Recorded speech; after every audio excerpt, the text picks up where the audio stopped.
नमस्कार। मैं सुनीता कथा मंथन में आप सबका स्वागत करती हूँ। कथा मंथन में आज सुनिए रामदरश मिश्र जी की कहानी माँ, सन्नाटा और बजता हुआ रेडियो। गांव से कल ही लौटा हूँ, माँ का क्रियाक्रम करके। एक अजब सन्नाटा मन में अटा पड़ा है। नदी के कटे हुए तट, खेतों में खुली हुई दरारें, उजड़े हुए सिवान, ठूठ होते हुए पेड़, चारों ओर घूमती मृत्यु की गंध। जनता का मनोबल बहुत ऊंचा है। अपनी सारी कठिनाइयों के बावजूद वह बड़ी बहादुरी से जूझ रही है। मैं जनता के इस वीर भाव से बहुत प्रभावित हूँ। चौंक कर रेडियो पर एक मंत्री जी की आवाज सुनी। वे भी कल ही लौटे हैं सूखा क्षेत्र से। उठकर मैंने वॉल्यूम को एकदम कम कर दिया और मंत्री जी की गरजती आवाज ऐसी लगने लगी मानो कोई लाचार व्यक्ति दूर से बोल रहा है। हाँ, अब ठीक है। यह डूबती आवाज मेरी मन स्थिति के पास आ गई और इसमें वह टूटता प्रदेश कहीं अपना साम्य खोज रहा है। बस से उतरकर गांव की ओर देखा। सामने एक विशाल भूभाग अपने समस्त खालीपन से मेरे भीतर उभर उठा। मैं हाथ में बैग लिए कुछ क्षणों तक उदास आंखों से इस विशाल सूने विस्तार को देखता रहा। फिर धीरे धीरे पैदल गांव की ओर चल पड़ा। नदी का उचाट कछार, इस रास्ते में कई बार आया हूं इस मौसम में। तब खेत तरह तरह की फसलों से भरे रहते थे। बांगर पर के खेतों में अरहर की फसल लपसती सी रहती थी। किसानों से रास्ते बजते रहते थे और गांव की लड़कियां और स्त्रियां हंसती हुई खेतों में उतराई रहती थी। आज रास्ते सूने हैं। जाड़े की इस उदास दोपहरी में खाली फटी हुई जमीन लेटी है और मैं उदास पगडंडियों से सरकता जा रहा हूँ। माँ मर गई है। मन की उदासी इस विशाल भूभाग की उदासी के साथ मिलकर गाढ़ी हो रही है। नदी का तट, तट ही तट, पानी की एक रेखा बीच में आहत सी खिंची है और तट का लंबा विस्तार यहां से वहां तक फट गया है। लोग अब लोग नहीं रहे, व्यक्ति बन गए हैं जो कहीं कहीं नदी में नहा रहे थे। मुझे आता देख सूनी आंखों से ताक रहे थे। तट पर कुछ गंदे कपड़े सूख रहे थे जिन्हें कुछ नंग धड़ंग बच्चों ने धोकर फैला दिया। नाव थकी सी एक किनारे पड़ी थी। नदी के बाद कछाड़ का बीहड़ इलाका, दूर तक रेत ही रेत। हर साल बाढ़ आती है, सारी हरियाली निकल जाती है और छोड़ जाती है सन्नाटा, भूखमरी। लेकिन रवि के लिए ओधी जरूर दे जाती है, बेबसी और अभाव में भी एक हंसता हुआ सपना। इस साल बाढ़ नहीं आई, पानी भी नहीं बरसा। खरीफ की फसल जो गई सो गई। रबी की फसल के लिए जमीन भी तैयार नहीं हो सकी। बांगर और कछार एक से, मगर बांगर पर बिजली के कुएं तो हैं, नहरें तो हैं, लेकिन वह कछार एकदम अपने भाग्य पर ठहरा हुआ। पानी तेज बरसा तो उजड़ गया, कहीं कोई सुनने वाला नहीं। मेरी टांगों में दर्द हो रहा था। 5 मील लगातार चलकर आया। कोई सड़क नहीं, कोई सवारी नहीं, ऊंची नीची पगडंडियां और टांगों में दर्द। मंत्री जी दौरा करने गए थे। बाढ़ क्षेत्र का, सूखा क्षेत्र का। हवाई जहाज, कारें, पहनाई जाती हुई मालाएं, जय जयकार, जनता को देखती नागरिक आंखें। खपरेलों पर उदास धूप में लौकी कोहड़ों की सूनी बेलें फैली हुई थी। तिझर हो गई थी। घर पहुंचा तो पिताजी तीर बांस लिए बैलों को चरण पर से अलगाते दिखाई पड़े। उनकी दुबली पतली काया दाढ़ी बढ़ जाने से और भी विषादग्रस्त दिखाई पड़ रही थी। मैं उनके सामने जाकर खड़ा हो गया। गमी में प्रणाम नहीं करते। उन्होंने मुझे देखा, खड़े खड़े क्षण भर देखते रहे। फिर उनके सर्द चेहरे पर एक रेखा उभरी, कांपी और सारा ठहराव टूट गया। तड़ाक! मैंने चौंक कर देखा। बैल ने पगहा तुड़ा लिया था। पिताजी नहीं चौंके, जैसे यह तो सामान्य घटना है। बोले, क्या हो, बैलों का पेट भरता नहीं? पगड़ा ना तुड़ाएं तो क्या करें? पहले तो दिन में कई बार तुड़ाते थे, अब तो गलकर आधे रह गए हैं। मैं देखता रहा। बैलों के शरीर का मांस गलकर बह गया, हड्डियां ही हड्डियां बच गई। एक तो मर गया, बड़े कष्ट से पिताजी ने कहा। मैं चुप रहा। पिताजी बोलते गए। भयंकर अकाल फैला हुआ है, न पशुओं को चारा मिलता है और न मनुष्यों को भोजन। हे राम, कहकर पिताजी चुप हो गए और उनकी चुप्पी में ना जाने कितनी व्यथाएं उभर आई। बस स्टेशन से देखता आ रहा हूँ, नदी, खेत, गांव, और लगता है कि इस 6 मील की सारी उदासी पिताजी की चुप्पी में समा गई है। पिताजी एक काठ की चौकी पर बैठ गए और मैं एक चारपाई पर। अंदर से बुआ जी लोटे का पानी लिए निकली तो मैं धक से रह गया। लगा माँ लोटे का पानी लिए निकली हूँ। मन एकाएक कितनी स्मृतियों से भर उठा, कितनी यात्राओं की वापसी और लोटे का जल लिए माँ का निकलना। कल ही आई है, बुआ जी का लक्ष्य करते हुए पिताजी ने कहा, फिर चुप हो गए, जैसे किसी भंवर में फंस गए हो। तुम्हारी माँ तुम्हें देखने को तड़पती रह गई। उनकी आंखों में अंतिम दम तक जैसे एक ही प्यास थी, तुम्हें देखने की। तुम समय से ना आ सके। मेरे भीतर एक फूल सी मारने लगी। माँ की तरल निरही आंखें मुझ में भर आई। मैं भीतर भीतर गलने लगा। मेरे रक्त में बचपन से लेकर अब तक का समय बहने लगा। हर पल में, हर मोड़ पर, हर व्यथा में माँ, हर संघर्ष में माँ। जब से शहर में रहने लगा था, माँ अकेली छूट गई पिताजी के साथ। मैं इकलौती संतान परिवार के साथ शहर में। तुम्हें मरते समय देख नहीं पाऊंगी, हर बार घर जाने पर माँ कहती, और हर बार मेरे जाने से पहले बेचैन हो उठती। मैं हंसी में टाल देता, माँ और भारी हो आती। मैंने कई बार माँ से शहर चलकर मेरे साथ रहने को कहा था, लेकिन वह पिताजी को छोड़कर आने को राजी नहीं हुई और पिताजी खेती बाड़ी छोड़ने को राजी नहीं थे। मेरे भीतर एक पल में कितना कुछ बह गया। एकाएक याद आया कि पिताजी ने कुछ कहा है और मैंने सफाई देते हुए कहा, पिताजी मैं अपनी ओर से समय से ही आया, किंतु एक तो यहाँ से चिट्ठी जो पहुंची वह 7 दिन में पहुंची। दूसरे छुट्टी लेने में और इंतजाम करने में 2 दिन का समय बीत गया और आने में 2 दिन। पताल में बसे हुए हैं हम लोग। चिट्ठी पत्री के आने जाने में कितना समय बीत जाता है, सरकार तो जानती भी नहीं कि इस देश में यह इलाका भी है। पिताजी दुखी स्वर में बोले। क्या हुआ था माँ को? बीमारी तो कोई खास नहीं थी, कुछ पेट वेट का मरज था। वह तो पहले से ही था। इधर पेट में बहुत तेज जलन होने लगी थी। यहाँ के वैद्य लोग चूरन देते रहे, किंतु कोई फायदा नहीं हुआ। रात भर चीखती रही और एक दिन बस सब कुछ समाप्त। मुझे मालूम है कि माँ के पेट में अक्सर दर्द होता था। जब मुझे भी वह दर्द होने लगा तो शहर के डॉक्टरों से मालूम हुआ वह हाइपर एसिडिटी है, जो मुझे माँ से मिली है। डॉक्टर कहते हैं कि इसके बहुत बढ़ जाने पर पेट में गांठ बढ़ जाती है, फिर वह फोड़ा बनकर फूट जाती है तो पेट में जहर फैल जाता है और माँ इसी से मरी है। इस रोग में दवा के अलावा काफी दूध चाहिए। क्या खाती थी माँ बीमारी में? गांव की हालत जानते हुए भी मैंने अभ्यासवश पूछ लिया, क्या खाती थी? यहाँ खाने को और मिलता भी क्या? चना, मटर, मक्का, सत्तू, भुजा, और वह भी अब कहाँ मिलता था इन दिनों। घर पर तो भूख दहाड़ रही है, पैसा देने पर भी कोई अन्न नहीं मिलता। पिताजी आहत स्वर में बोले, तो माँ मर गई मटर और मक्का खाकर। उसे पेट की बीमारी में खाने को अच्छा अन्न भी नहीं मिल सका। मुझे लगने लगा कि माँ की मौत का जिम्मेदार कहीं मैं भी हूँ। ना उनकी दवा करवा सका, ना उसके पथ्य के लिए पर्याप्त पैसे भेज सका।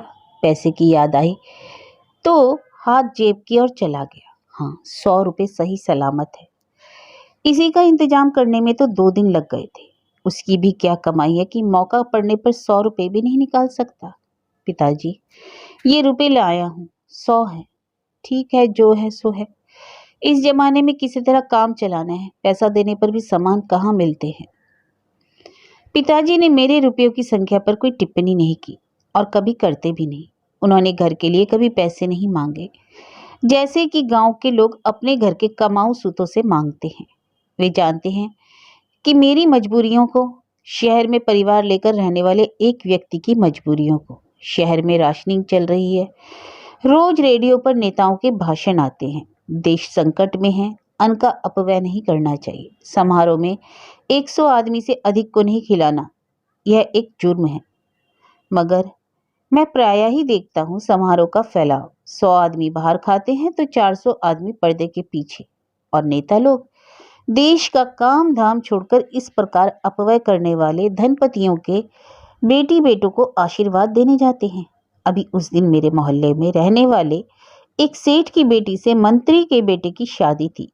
मैंने जो तमाशा देखा उसे तो बयान ही नहीं कर सकता। इसलिए जब रेडियो पर नेताओं के भाषण आते हैं, रेडियो बंद कर देता हूँ। स्वार्थी, बकवासी, देशद्रोही। तिजहर ढल रही थी। मैं पास के गांव के बाजार के लिए निकल पड़ा। धीरे धीरे चीजें खरीदनी है। गांव के बीच में होता हुआ जा रहा था भयंकर सन्नाटा।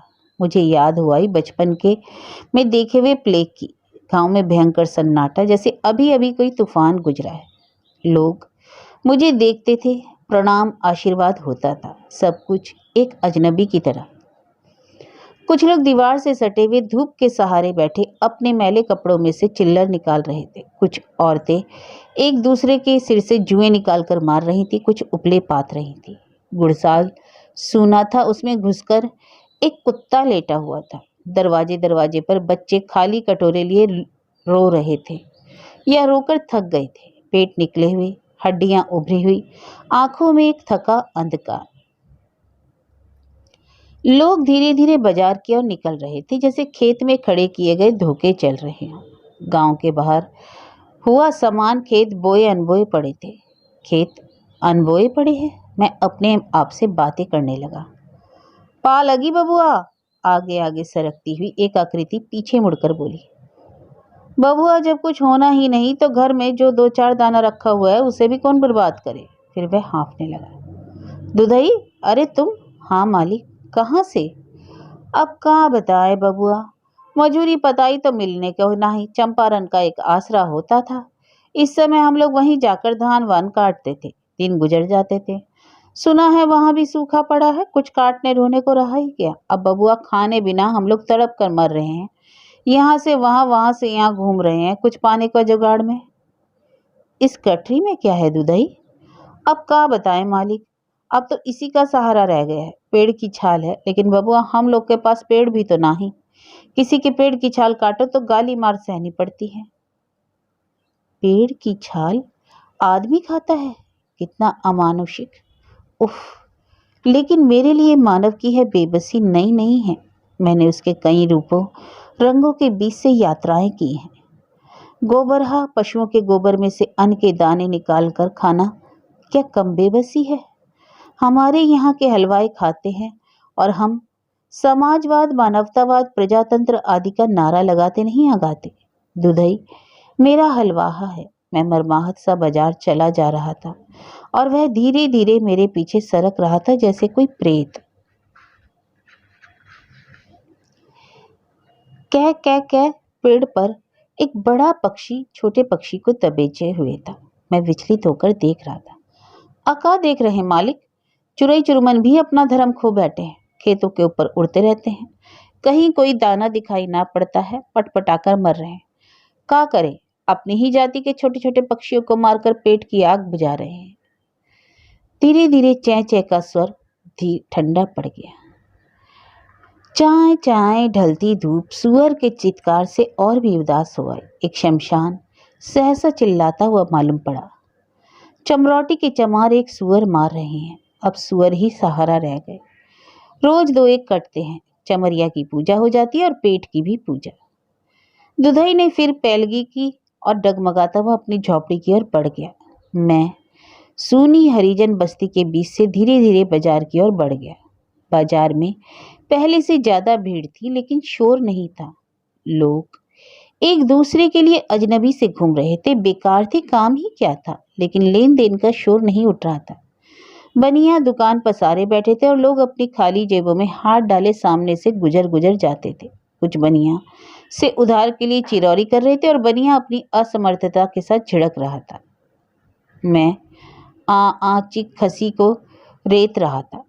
थाने के सिपाही जी किसी साहब के, चपरासी जी बाबू साहब के खवास जी और कुछ बाहर से आए हुए देहाती बाबूजी लोग आसपास गिरे थे। कुत्ते बहते हुए खून के लिए लड़ते हुए आपस में कर्ज उच्च कर रहे थे और पेड़ से बंधे हुए कुछ बकरे आंखों में अजब भय भरे सब कुछ देख रहे थे। चील ऊपर से चक्कर काटती टिया रही थी। बज्झा बाजार थर्रा उठता था। अचानक एक शोर बाजार के सन्नाटे को कुचलता हुआ आया। बाबू साहब है छावनी पर आ रहे हैं। देखा नहीं, उनका खवास गोश्त खरीद रहा है। मैंने बाबू साहब की ओर देखा और मोटे हो गए। उनके भार से मोटरसाइकिल के पहिए कर्राहते से लग रहे थे। उनके साथ एमएलए साहब भी हैं। कल कोई सभा है कांग्रेस की, जिसमें भूखी जनता को उपदेश पिलाया जाएगा। हाँ, बाबू साहब को इस बार कांग्रेस चुनाव टिकट देने वाली है। तो क्या बाबू साहब कांग्रेसी हो गए? जमींदारी टूटने लगी तो बहुत से खेत बेचकर व्यापार में लगा दिया। अब कई कारखानों के मालिक हैं और कांग्रेसी भी। एक जमींदार, एक व्यापारी, एक कांग्रेसी, सभी कुछ एक ही व्यक्ति हैं बाबू साहब। पुलिस के सिपाही, एक सरकारी साहब तथा और बहुत से देहाती बाबू लोग छावनी की ओर बढ़ गए और भूखी जनता दुकानों के आसपास चक्कर काटती रही। एक औरत को जड़ैया आ रही थी। उठकर कुछ सौदा लेने आई थी, बाजार में ही गिरकर कांपने लगी। एक बूढ़े आदमी की सूखी खांसी ने इतना जोर मारा कि कटते हुए बकरे की तरह उसकी आंखें छटपटाने लगी और एक पेड़ का आसरा लेकर जमीन पर पसर गया। शाम होते ही गांव में मौत का सन्नाटा छा गया। ना कोई खेतों की ओर गया, ना अलाव के पास जमघट इकट्ठा हुआ। लोग अपने घरों के अंधेरे में डूब गए। बहुत से घरों में तो चिराग ही ना जले, ना चूल्हे। रात शाम को ही गहरी हो गई और अपने भारी डैनों के नीचे जमीन के सारे कालीपन को ढकती गई।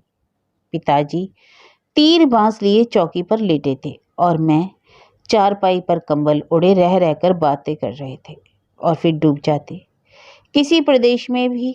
और मैं भी रात के सन्नाटे में भारी हो रहा था। अंधेरे में हम दोनों अलग अलग एक ही व्यथा में डूब रहे थे। माँ, पिताजी की आंखों के सामने उभरते अकेलेपन का मैं अनुभव कर रहा था। लंबी यात्रा के एक ठहराव पर आकर सहयात्री ने छोड़ दिया, किंतु यात्री को अभी और दूर जाना है और ना जाने कहाँ तक, और वह अकेला है। अब मुड़ मुड़ कर पीछे की ओर देख लेता है, तब यात्रा और भारी हो उठती है। मुझे लगता है कि अब माँ निकलेगी लोटे का पानी लेकर और पास घंटों बैठी हुई मेरा हालचाल पूछेगी। सिर पर धीरे धीरे हाथ फेरती हुई बच्चों के बारे में ढेर सी बातें करेगी। घंटों बीत गए, नींद नहीं आई, चौंक पड़ा। पिताजी शायद रो रहे थे।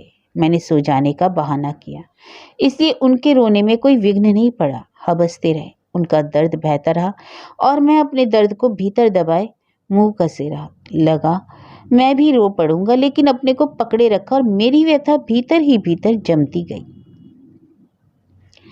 सुबह 8 बजे घर से बगीचे की ओर निकला। सफाचट मैदानों पर निरवलंब गिरा हुआ कोहरा अब भी छाया हुआ था। धूप असहाय सी उसके भीतर रेंग रही थी। कुछ लोग दीवार पर चिपकी धूप से सटे थे। उनके चेहरों से लगता था कि रात अपनी पूरी आर्द्रता और अंधकार से उन पर मोटी मोटी रेखाएं खींचकर गुजरी है। मुझे अपना बचपन याद आ गया और डंक मारती हुई सुबह रातें मुझ में से तेजी से गुजर गई। गरम कोट के भीतर मुझ में कपकपी होने लगी। कोई बोला दुधई मर गया। मर गया? चलते चलते मैं रुक गया। अभी कल ही तो उसे देखा था। अरे आज रात को टै बोल गया भैया, बहुत भला आदमी था। भला बुरा होने से क्या होता है मौत के संदर्भ में? हर मरने वाले के लिए भला शब्द सुनने का अभ्यास पड़ गया है हम लोगों को। लेकिन दुधई सचमुच भला आदमी था, लेकिन वह भला ना होता तो भी मुझे कष्ट तो होता ही। मेरा हलवाहा था वह, और उसके साथ मैंने जीवन को अनेक संदर्भों से देखा है। गांव के 2 हरिजन और मर गए, एक आदमी बोला। और किसी को खबर नहीं? मरना कोई अजीब बात रह गया है, वो तो खबर हो। अब तो मौत हर दरवाजे पर धरना दे रही है। कौन कब चल देगा क्या खबर। और जाड़े की रात में किसी के रोने धोने की आवाज उठती भी है तो भीगे हुए अंधकार में उलझ कर रह जाती है। मैं आगे बढ़ा। एक कुत्ता रास्ते पर ठंडक से मर गया था और सवेरे सवेरे कौवों की काली काली भीड़ उसके आसपास मंडरा रही थी। माँ का काम हो गया। बहुत संक्षेप में सारी क्रिया की गई। मेरे मन में बहुत पहले से कर्म क्रिया की इस परिपाटी के विरुद्ध, खासकर महापात्रों वाले विधान के खिलाफ विद्रोह था, लेकिन गांव में ये सारी क्रियाएं निभानी पड़ी। आलोचनाएं होने लगी। मैंने माँ का काम बिगाड़ दिया कि कुछ खर्च वर्च नहीं किया। वैसे पुण्य आत्मा के कामकाज में काफी टीमटाम होना चाहिए था। मैंने चुपचाप सब कुछ सह लिया और एक बार गुस्से से कुछ लोगों को सुना भी दिया कि भीड़ भाड़ देखनी हो तो चले जाओ मंत्रियों, नेताओं और सेठों के यहाँ चलने वाली शादियों में। इस अन्न संकट के जमाने में अन्न धन का अपव्यय करने के लिए मुझ जैसे आदमी के पास ना तो पैसे हैं और ना ही नैतिक साहस। पड़ोस की चाची बीमार थी, वे माँ की सखी थी, दोनों को प्रायः साथ देखा था। मैं उन्हें देखने गया। एक दुर्बल काया खाट पर लेटी पड़ी थी, तन पर एक मैली सी फटी गुदड़ी। चाचा उनके पास गाल पर हाथ धरे बैठे थे। उस घर में और कोई नहीं है। एक लड़का है मन्ना, जो कलकत्ता के किसी जूट मिल में काम करता है। चाची को क्या हुआ? अब क्या बताएं बच्चा, कल तो ठीक थी, लगता है रात को ठंडक लग गई। एक ही दिन की बीमारी में चाची ऐसी लट गई? चाचा की आंखें एक बार बहुत भारीपन से ऊपर को उठी, फिर अपने में लौट आई। कुछ रुककर अटकते हुए से बोले, बीमारी तो एक दिन की है बच्चा, लेकिन भूख तो कई दिन की है ना। चाची कर्राई, उनकी आंखें ऊपर को उठी। मैं धक से रह गया। माँ की दृष्टि, वही करुणा, वही व्यथा, वही आर्द्रता। मन्ना को देखते ने की रट लगाए हुए, लेकिन बेचारे के पास आने का किराया तो हो तब ना। चाचा बोले। चाची कर्रा कर बोली, बेटा सखी तुम्हें देखने को प्यास लिए अंतिम दम तक छटपटाती रही। कितनी भली औरत थी। गांव सूना हो गया। चाची की दृष्टि मेरे भीतर चुभती चली जा रही थी। ओह, माँ भी तो ऐसे ही मरी होगी, ऐसी ही दिखी होगी। वही व्यथा, वही करुणा, बेटे को देखने की वही प्यास। एक खाली हाड़ी गिरी और चूर चूर हो गई। शायद अन्न की तलाश में किसी चूहे ने गिरा दिया। मेरी इच्छा हुई कि 5 रुपए दे दूं चाची के लिए। माँ बहुत याद आ रही थी। हाथ कई बार पॉकेट पे गया, लेकिन मैं रुपए नहीं निकाल सका। अभी लौटना भी तो है। चाची के पास से धीरे धीरे लौट आया। मैंने पिताजी को बहुत आग्रह किया कि वे मेरे साथ चलकर रहें। अब यहाँ क्या रखा है? पिताजी कुछ चुप होते हुए से बोले, हाँ रखा तो कुछ भी नहीं, मगर अपनी खेती बाड़ी तो है, अपना पुश्तैनी मकान तो है, तो बेच दीजिए इन्हें। राम राम, कैसी बातें करते हो बेटा, पुश्तैनी चीजें कहीं बेची जाती हैं? लेकिन पिताजी सोचिए, आपके बाद इनका क्या होगा? क्या मेरे बच्चे यहाँ आकर खेती बाड़ी करेंगे? हाँ, नहीं आएंगे तो मेरे मरने के बाद बेच देना। मैं कैसे छोड़ सकता हूँ? पिताजी नहीं माने। मैं उन्हें अकेला छोड़कर शहर लौटने लगा। सुना चाची मर गई। चाचा अकेले भौ भौ करके रो रहे थे। चाची मर गई। मेरे पांव चलते चलते ठिठक गए। चाची की आंखों में वही माँ की आंखें। मैं माँ को नहीं देख सका, लेकिन चाची की आंखों में उसे देख लिया। गांव की बहुत सी औरतें बीमार हैं और हर औरत में माँ है। मुझे हर औरत की तड़प में माँ की तड़प दिखाई दी। अभावों से घिरा स्तब्ध वायुमंडल, इसमें भटकती मृत्यु की गंध और घर में दम तोड़ती एक माँ। माँ, माँ, मैंने तुम्हें देख लिया। मेरे रुके पांव फिर चल पड़े और गांव के बाहर हो गए। धीरे धीरे छूटने लगा सिवान पर खड़े अकेले पिताजी, सुने सुने गांव, फैली रेत, दरारों भरा नदी का तट। एकाएक बच्चे ने आकर रेडियो तेज कर दिया। लेकिन लोग बहुत मनोबल से लड़ रहे हैं, उनमें बड़ी शक्ति है, किसी को भूख से मरने नहीं दिया जाएगा। उठकर मैंने खटाक से रेडियो बंद कर दिया और कुछ जरूरी काम निपटाने में जुट गया।